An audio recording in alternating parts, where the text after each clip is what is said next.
भंवरी का असली चेहरा आखिरकार सम्राट के सामने आ ही गया। जिस सच को सालों से हर कोई ढूंढ रहा था, वो सच अब सामने था। भंवरी देवी, जो बाहर से दादी का रूप धारण करके सबको अपने छलावे में फंसाए हुए थी, असल में अंदर से इतनी खतरनाक और चालाक थी कि उसकी असलियत सुनकर और देखकर किसी की भी रूह कांप जाए। उस रात हवेली में अंधेरा छाया हुआ था, लेकिन अंधेरे से भी ज्यादा डरावना माहौल उस वक्त बन गया जब सम्राट को अचानक खबर मिली कि उसकी टीचर गायब हो गई है। वही टीचर जो उसके लिए सिर्फ गुरु नहीं बल्कि माँ जैसी थी, जिसने हर मुश्किल वक्त में सम्राट का हाथ थामा था। जैसे ही सम्राट ने चारों तरफ खोजबीन शुरू की, उसे हवेली के तहखाने से कुछ अजीब आवाजें सुनाई दी। दिल जोर जोर से धड़क रहा था।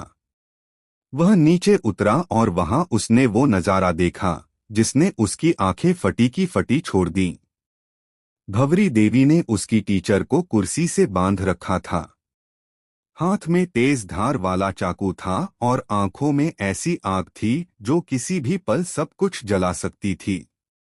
वह बार बार कह रही थी, आज तेरे कारण मेरा राज खुल गया है और तुझे खत्म करके ही मैं चैन लूंगी। टीचर डर के बावजूद हिम्मत दिखा रही थी। वह बार बार कह रही थी, सच कितना भी दबा लिया जाए भंवरी, लेकिन एक दिन सामने जरूर आता है।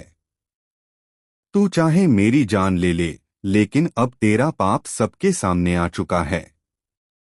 सम्राट यह सब देखकर टूट गया था, लेकिन उसने खुद को संभाला।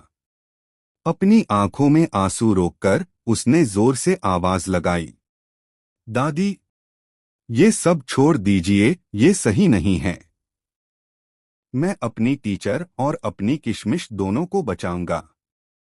भंवरी हंस पड़ी। वह पागलों की तरह ठहाके लगाने लगी। अरे सम्राट, तू बच्चा है। तुझे क्या लगता है तू मुझे रोक लेगा? मैंने तो तेरे बाप को भी काबू में कर लिया था। तू तो बस एक खिलौना है मेरे लिए।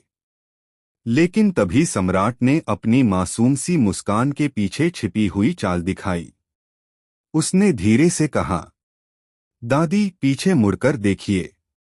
भंवरी जैसे ही पलटी, उसकी आंखों के सामने पुलिस फोर्स खड़ी थी। हथियार ताने हुए पूरा दस्ते ने उसे घेर लिया। कुछ पल के लिए भंवरी के चेहरे पर डर साफ झलक गया, लेकिन अगले ही सेकंड उसने फिर वही चालाकी भरी हंसी हंसी और बोली, तुम सबको लगता है मैं इतनी आसानी से पकड़ में आ जाऊंगी? अभी देखना मैं कैसे निकलती हूं। और सचमुच उसने अचानक तहखाने की दीवार पर लगे एक गुप्त बटन को दबा दिया। दीवार खुल गई और वहां से एक गुप्त रास्ता निकल आया। पुलिस हक्की बक्की रह गई, लेकिन सम्राट ने हिम्मत नहीं हारी। उसने अपनी टीचर की रस्सियां खोलीं और कहा, टीचर, अब हम दोनों मिलकर इस राक्षस को बेनकाब करेंगे। यहां से कहानी और ज्यादा खतरनाक मोड़ लेने लगी। भंवरी भाग निकली और हवेली में लगी आगजनी की योजना बना डाली। उसने हर कमरे में पेट्रोल फैला दिया। अगर मैं यहाँ नहीं रह सकती, तो यह हवेली भी किसी और की नहीं होगी, वह चिल्ला रही थी। सम्राट और टीचर जैसे तैसे पुलिस की मदद से बाहर निकले। लेकिन बाहर निकलते ही एक और बड़ा सच सामने आया, भंवरी अकेली नहीं थी। उसके साथ उसके कुछ पुराने साथी भी थे, जिनमें से एक ने पुलिस पर गोली चला दी। माहौल पूरी तरह से दहशत में बदल गया। इसी अफरातफरी में एक ऐसा राज सामने आया जिसने सबको हिलाकर रख दिया। असल में किशमिश, जिसे हर कोई सम्राट का छोटा भाई समझ रहा था, वो सम्राट का भाई नहीं बल्कि भंवरी देवी का ही बेटा निकला। इस सच ने सम्राट की पूरी दुनिया हिला दी। सम्राट चीख पड़ा, नहीं, यह झूठ है।